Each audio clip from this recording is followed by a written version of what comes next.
구로농지 소송으로 400억 원을 번 자산가이자 서울의 강남 다주택자였다가 얼마 전에 한 채를 아주 고통스럽게 팔았다는 이찬진 금감원장과 관련한 저희 TV조선의 단독 보도로 이어가겠습니다.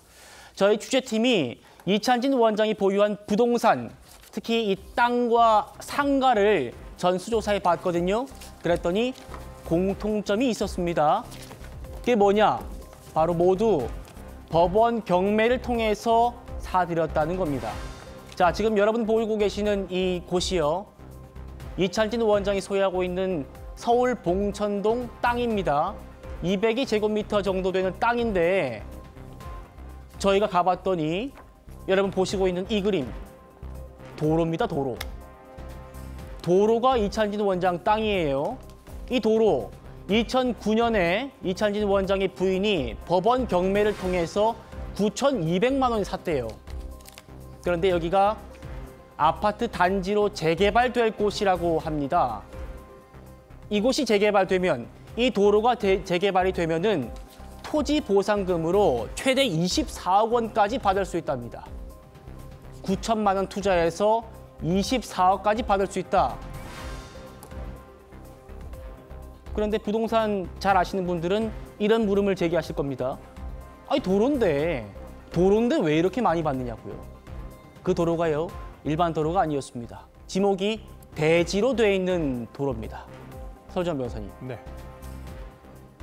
대지로 된 도로를 샀어요, 경매로. 그러니까. 경매로 지금 도로를 사서 24배의 차익을 남길 수 있다라는 겁니다. 어떻게 보십니까? 추측컨대 이건 굉장히 전문적인, 그리고 전문적인 소견이 있으신 분이 이건 경매를 통해서 낙찰을 받은 것 같습니다. 보통 이 도로로 돼 있는 땅을 도로로 생각을 하지 지목 자체를 대지라고 생각하는 경우는 굉장히 드뭅니다. 예. 그럼에도 불구하고 어떤 이것이 지금 일반적으로 다 도로로 사용됐을 것인데 그 이전에는 그런 거 관련해 가지고 이걸 대지로서 나중에 평가가 될 수 있다는 것도 알고 어떤 투자 가치를 정했다라는 것이거든요. 2009년도면 그렇게 먼 과거는 아닙니다. 15년 정도 됐는데 당시에 이 땅을 9,200만 원에 매입했다는 것은 굉장히 헐값에 매입한 거거든요. 그 나중에 봉천동이 이 부근 전체다가 재개발이 됐을 때는 이건 대지로서 여기에 그냥 대지는 건물을 세울 수 있는 땅이에요. 그렇기 때문에 어떠한 투자에 대한 가치를 정확하게 알고 누구보다도 좀 전문적으로 알고 경락을 받으신 게 아닌가라는 생각이 좀 듭니다. 예, 차 교수님. 네. 자, 지금 이찬진 원장의 부동산 투자 이 안목이 대단해요. 도로를 산다는 게 쉽지 않거든요. 그것도 경매로. 그렇죠. 사실 뭐 이런 부분들은 일반인들 같은 경우는 사실 상상도 못하는 하나의 재테크라고 볼 수밖에 없는 거지 않습니까? 예. 물론 뭐 이찬진 금감원장이 변호사이기 때문에 뭐 그런 식의 안목이 있을 수 있다 이렇게 생각할 수 있어요. 그러나 본인이 사실은 여러 가지 참여연대라든지 그동안 시민사회 활동을 하면서 이야기했던 거와는 정반대의 모습을 보여주고 있다. 그 얘기도 준비가 되어 이 있습니다. 부분이 상당히 국민들의 정서를 자극할 수밖에 없는 상황이라는 것이죠. 그리고 또 하나는 앞서 방금 이야기했습니다만 일반인들은 상상도 못할 수 있는 이것이 어떻게 현실화할 수 있느냐.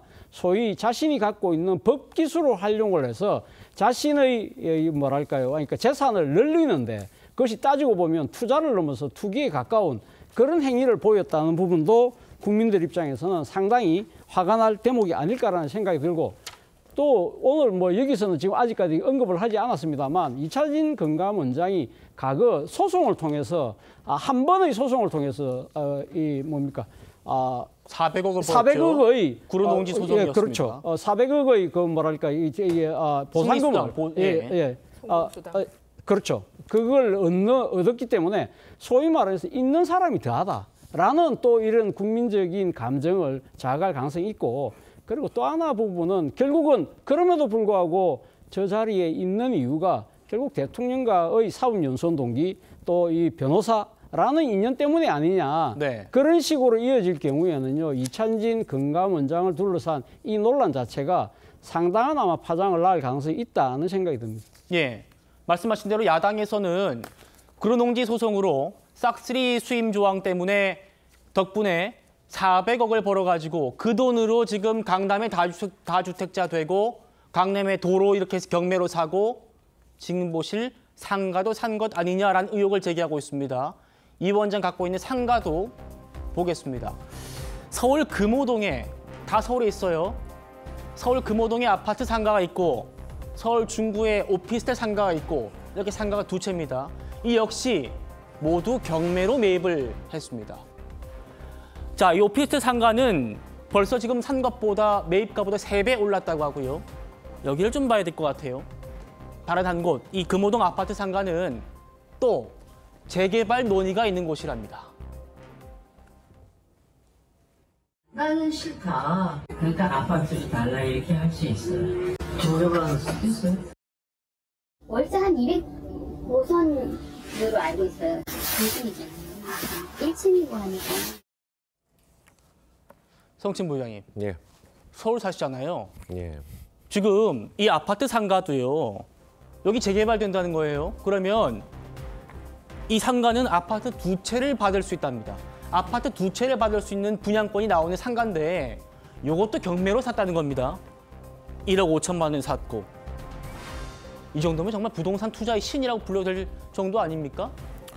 글쎄 뭐 그런 과정 경매를 하는 과정에 있어서 뭐 불법 정보를 얻었다거나 뭐 불법적인 요인이 있었다거나 하면 모르겠는데 지금 그런 내용들은 나오지 않고 불법은 있는 없다. 그렇죠. 그렇기 때문에 뭐 물론 뭐 저만 하더라도 뭐 박탈감이 듭니다. 그리고 참 저런 사람들도 있구나라는 생각이 들기도 하는데 지금 사실 이천진 원장이 이런 다양한 뭐 경매를 통해서 부를 증축시키고 늘리고 아파트나 이런 것들을 통해서 고가의 주택을 갖고 있고 이런 것들이 뭐 자본주의 시대에서 뭐 자유시장 경제 체제에서 뭐 문제가 될 건 없죠. 근데 문제가 되는 지금 지적을 네. 받고 있는 비판을 받고 있는 이유는 정책 설계자라는 걸 넘어서서 본인이 이 과거에 시민단체, 뭐 참여연대 이런 거 활동을 할 때 고가주택, 뭐 다주택자 이런 사람들에 대해서 강렬하게 비판을 했었거든요. 그러면서 그거에 대해서 당시 저 참여정부로 기억하는데 참여정부 때 이거를 강력하게 규제해야 된다라는 목소리를 냈던 사람이기 때문에 본인은 그 당시에 목소리를 냈으면서 그런 것들이 이런 고가주택과 다주택자들이 청년 세대의 주거 문제를 더욱더 힘들게 하고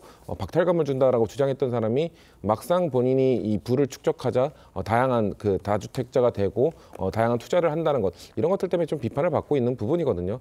글쎄요, 저는 이것도 안타깝게 생각합니다. 왜냐하면 지금 저희 정부에서 추진하고 있는 이 부동산 정책 자체가 설계자들도 이런 것들로부터 좀 자유로워야 국민들을 설득하고 정부의 정책이 굳건하게 갈 거라는 시그널을 줄 수 있는 것인데 계속 이런 것들 때문에 좀 흔들리고 뭔가 국민들로 하여금 결국 이런 것 때문에 흔들려서 정부 정책 기조 그 흔들리는 거 아니야? 유지될 수 없는 것 아니야? 네. 이런 불안한 시그널을 줄 수 있다는 게 전 그게 가장 두렵거든요. 그러니까 네. 이분들이 뭐 이런 거 갖고 있고 비판받는 거 비판받아 마땅하다고 생각합니다. 근데 그럼에도 불구하고 정부의 정책이 흔들리지 않아야 하는 게 가장 중요한 것인데 그렇기 때문에 이 정책 설계자들이 본인들의 이런 저는 글쎄요 이천진 원장이 드러난 것 이외에 다른 설계자들은 또 이런 건 없는지 되돌아보고 혹시 이런 게 드러날 때마다 밝혀질 때마다 국민들에게 박탈감을 주진 않을 건지 정부 정책의 신뢰도를 하락시키지는 않을 건지 지금이라도 좀 살펴보고 이런 거에 대한 대처를 좀 준비해야 되지 않을까라는 생각을 합니다. 예.